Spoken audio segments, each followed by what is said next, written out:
Hi, I'm Dan Smith. Welcome back to Launch Your Rocket. Today, we're going to be talking with a Harvard expert on happiness, and who doesn't want to be happy? But I have a question. If the world's self-help really worked, why are so many people anxious, burned out, stuck, and secretly empty? Ooh, something to dive into. I'm revisiting an old podcast that I hosted months ago, and it had me fired up then, but I just saw a clip that repurposed their episodes, so I'm doubling down myself. So the host of this very famous, you probably know it, the Let Them Theory podcast brings on the Harvard happiness guru, the expert, and she asks, "Are you happy?" And he can't answer. He says, "Oh, I can't measure that." And you can hear the host's desperation. She's not actually asking casually. She's like searching herself, and she's pressing in, rightfully so. And she's like, how can you help someone find happiness if you yourself don't know what it is or if you're happy? And he says, well, I know how to find it. You have to experiment with different truths. He says you start small and then you find what makes you 1% happier. And if that works, you do more of it. And if not, you find another truth. Okay, thank you, Harvard guru. He may as well have said, you pull the lever on the slot machine and see if the lights flash. And if not, you go to a new machine. Your life is not a slot machine, yet the world treats you like you're one. It feeds us quarters all day, stealing our time, our attention, and our soul until the next truth pays out. Try this truth, that truth, his truth, her truth. If truth changes every week, it's not truth, it's a mood. If your GPS won't define the destination, it's never going to get you there. A happiness expert who can't define happiness is never going to be able to take you there. You can't build a life on those who don't know where they're taking you. And if you're rolling your eyes like, I don't know, sounds fair to me, do what makes you happy and do more of it. Well, let's look at examples of people in the world who take that exact brilliant, let them self-help advice. How about the person who all they want to be happy is to get that job and then they'll be happy. And then he gets it. You get the raise, you get the corner office, you get all the applause. And he's sitting in his car at midnight on Zillow. Now he has to buy a bigger house and new furniture to fit the label. It's never ending. How about a couple stands on the deck of their cruise ship, wind in their hair, gold cards in their wallet. They've spent 40 years saving for this freedom, for this moment, and all they can do is stare at the water wondering why something's missing. They're still not fulfilled. Just keep trying what makes them happy, but these aren't strangers, they're us. They're all chasing the next thing that the world promised would make us happy, and yet somehow they're still starving because the world doesn't sell peace, it sells upgrades. But these upgrades, they can never touch the soul. I call it moving the goalposts. The new job, just when I get the new house or the new trip or the new body or the new relationship, there's always another, almost just the next one. It never ends until you fill yourself with the only thing that can fill that insatiable desire. And that's where the next part kind of gets me fired up. When I watch this happiness expert and the host seeking the next upgrades, it didn't even dawn on them to say, gosh, you know, we don't have a money problem. It's not a thing problem. It's a meaning problem. No, that never came up in this subject. It was always, what can make me happy? What things can make me happy? No wonder self-help keeps us stuck. Do you see it? Do what makes you happy, and just 1% more, and then do more of what makes you happy and more of what makes you happy. And if not, try another truth. I guess you go from happy to happier and happiest, and finally you're happy. Gosh, bet you they pay a lot of money for that advice. But here's the real problem, and I'm not surprised. This is the holy grail of self-help.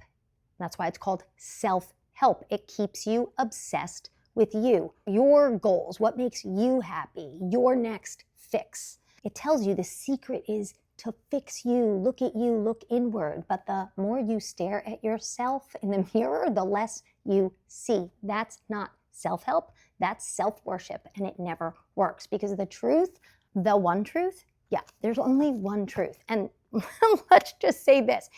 If everybody has their own truth, there's no such thing as truth. There's only one truth. You can disagree with it, but we all have to agree there's only one truth. And this is the truth that's been around for over 2,000 years. And here's what truth says about happiness. It says you don't get happy by chasing it. You get happy by giving it. The complete flip of self-help. When you stop asking, how can I feel better? And you start asking, who can I lift today? That's when everything changes for you. That's where God shows up. You pour out and he pours in. Prioritize what makes you happy. Yeah, that sounds nice. We've heard it a billion times in self-help. It's like the let them theory. Me on repeat. It's like the anthem of an empty world. And there's two lies here that everybody's drinking like Kool-Aid. Number one is find your truth. Yeah, that's cute until you realize everyone has their own truth and truth doesn't even exist, because if truth changes, it's not truth. And maybe that's why so many people are miserable, because they're just out there being their own God, bending truth, chasing feelings, calling it freedom. And then when you stand up and say, wait a minute, there's only one truth, they call you hateful. Meanwhile, you're the one just standing there feeling the joy and the happy that they're seeking. You found the very thing they're still searching for. And they're saying you're hateful, but you're the one who's carrying the joy that they're still putting corners in the slot machine for. I'm just out here trying to hand them the map. That's what I call a clue. Do what makes you happy. That sounds harmless until you realize it is the number one reason the world is so burned out. It's the self-help billion-dollar industry. It's every main podcast helping you make yourself happy and better yourself. But joy and happiness only comes from God. He is the source. So stop asking the world for something it cannot give. And if he is the source, maybe we should actually listen to him. He's not from Harvard, but he did kind of create the world. Maybe, just maybe, he knows how it works. And if you see people who listen to him, they're usually pretty joyful. What does he say? He says, you want to feel alive? Serve somebody, love somebody, do something that costs you a little. That's what Jesus meant when he said, give and it will be given to you. You pour out, he fills you back up. One burns you out and the other fills you up. The exact opposite of what the world is selling us. God completely flips it. It's not what you get that brings joy and happiness. Pay for someone's coffee, write a kind note, encourage a friend, call your mom. You're going to get that unexplainable feeling in your chest. The world chases feeling.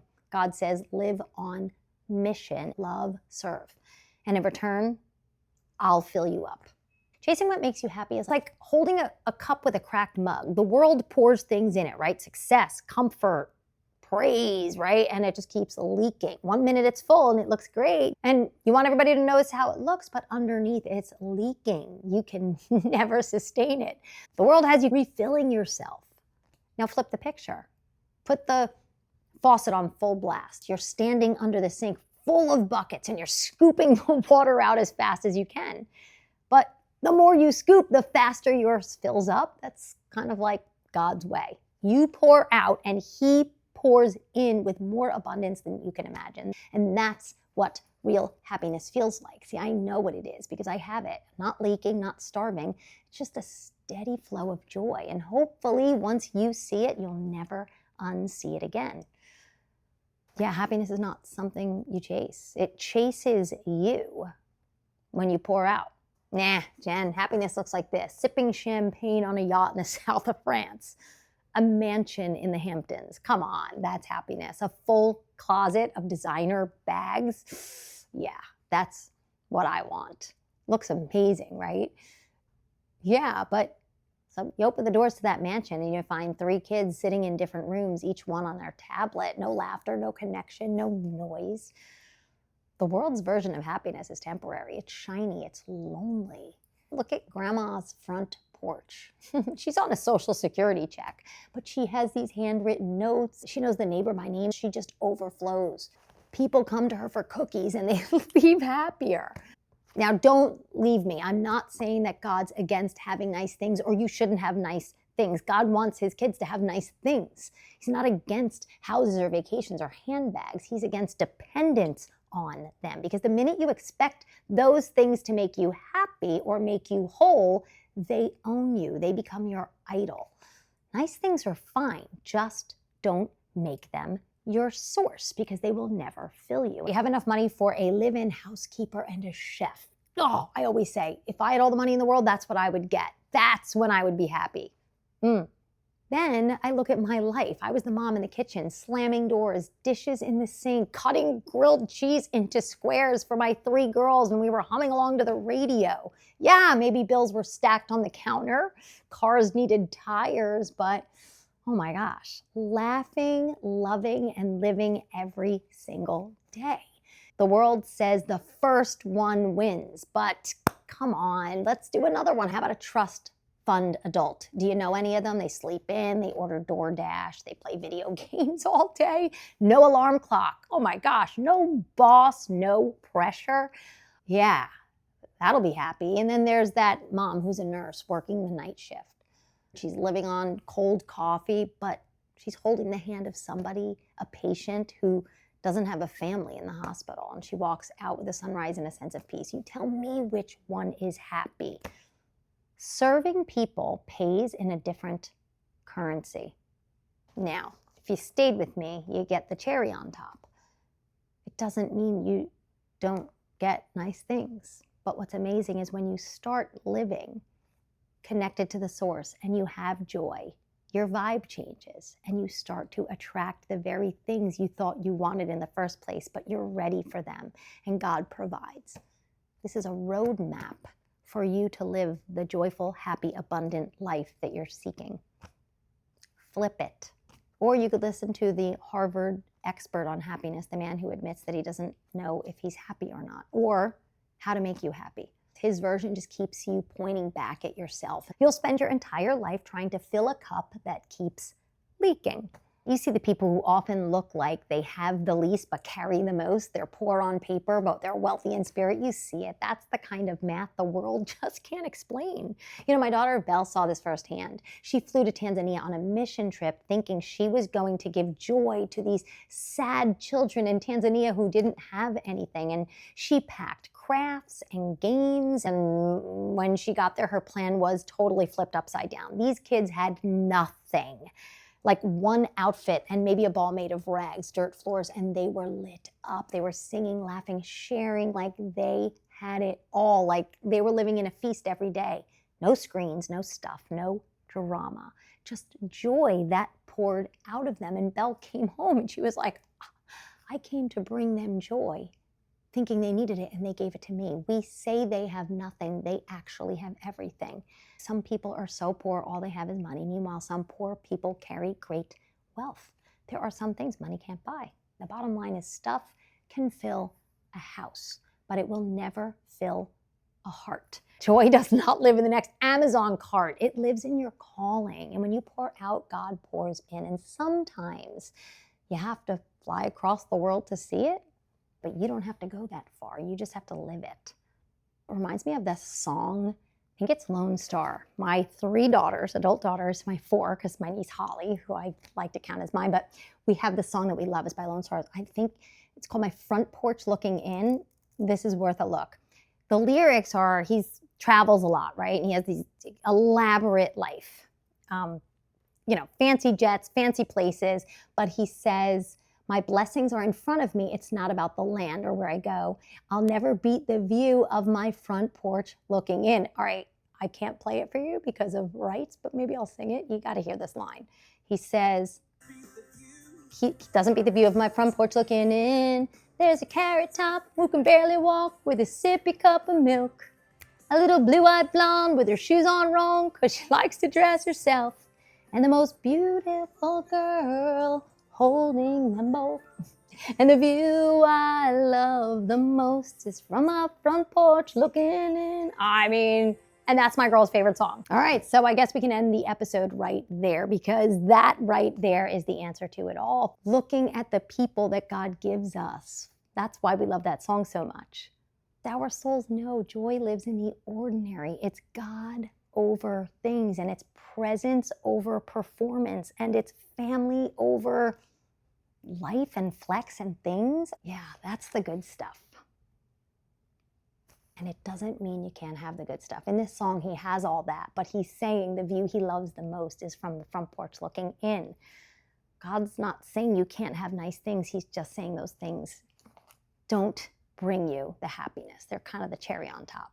In fairness, the Harvard happiness expert, he does give us more advice. There's got to be more, right, than this slot machine advice. There is. There's these things he calls VPIs. He calls them minimum vibration interventions. Basically, breathe for a minute, do a 1-minute sprint, then read a short excerpt from I don't know what, but now that's good. Now look, breathing, moving, reading, those things are great. But if that's the cornerstone of happiness, we're in trouble. The world is saying, meditate, empty the mind, read something of quality, which they don't really identify what it is. And God says, I'm of quality. I am the Prince of Peace. Fill yourself with me. Truth that is going to actually give you the joy that you're seeking. Breathwork and sprints, they're fine, but they're just supplements. They're not the source. There's nothing wrong with them. They just don't fill you. Green juice, high five yourself in the mirror, cold plunge.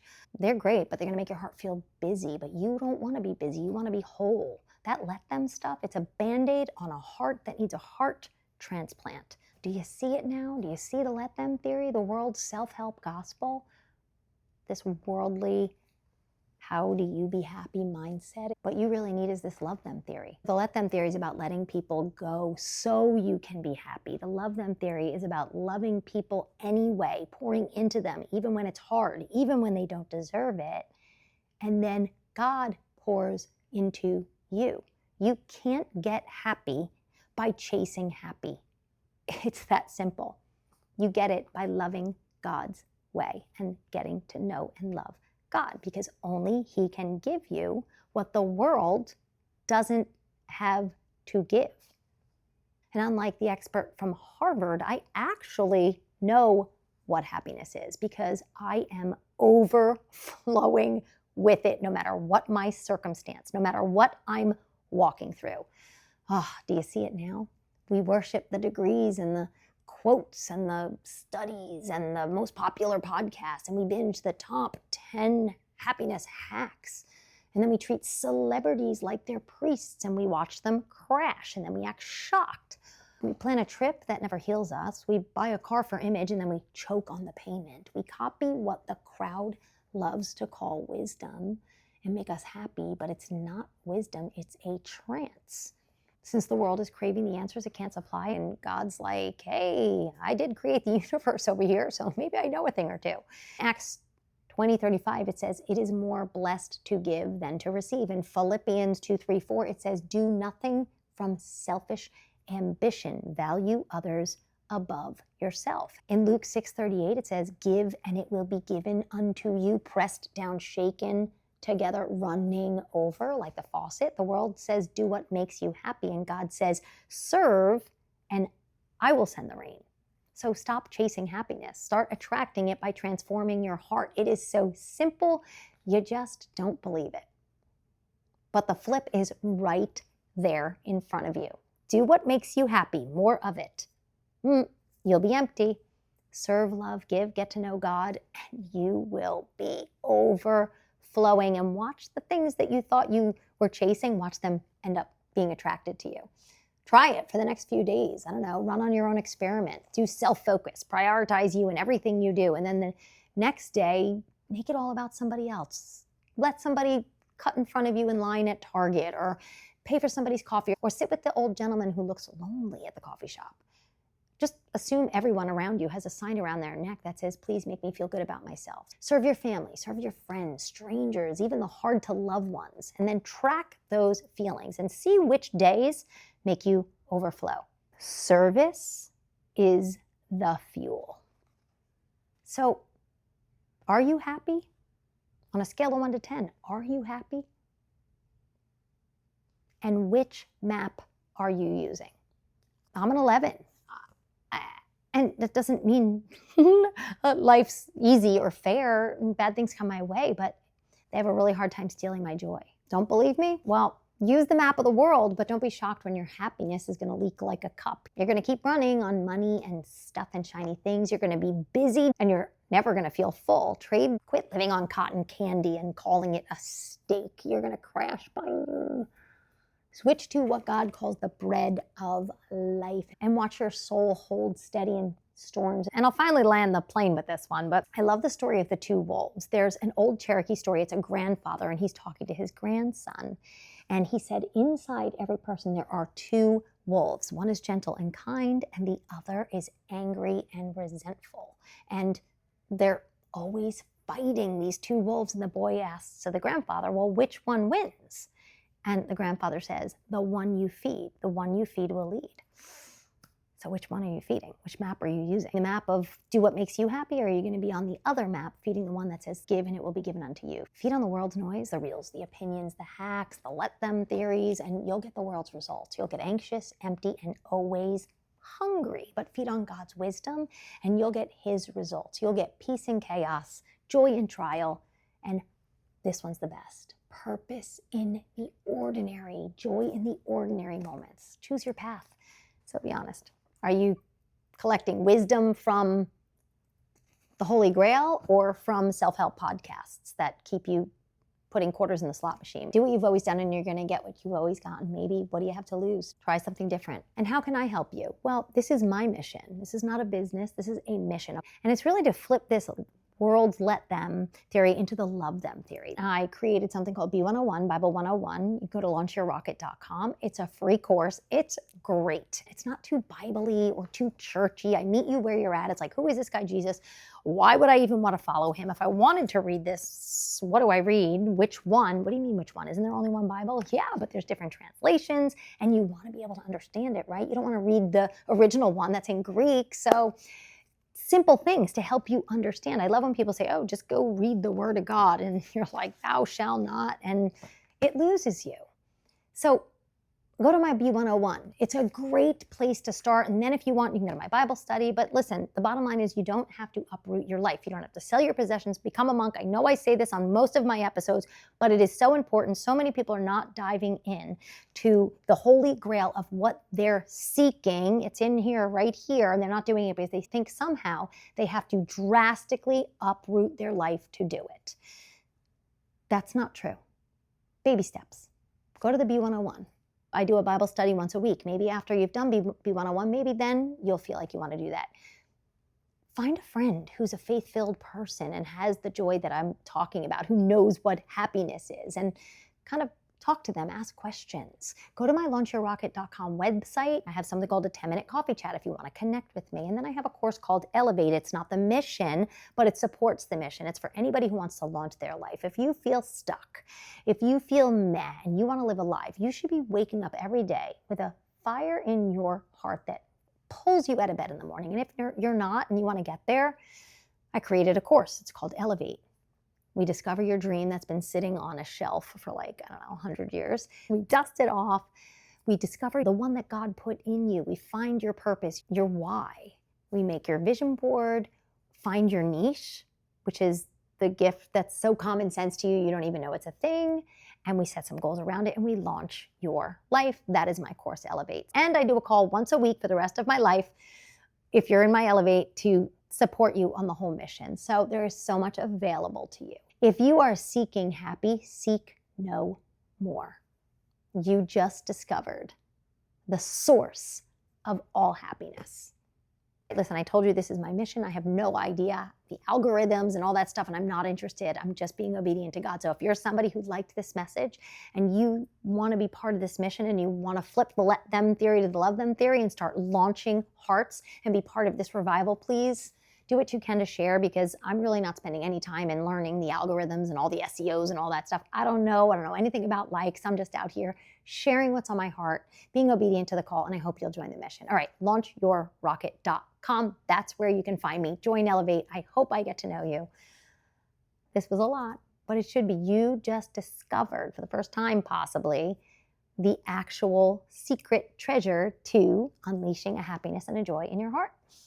And you don't have to give up your life to have it. All right, that's it. I'll see you next time on Launch Your Rocket. Thanks for being with me.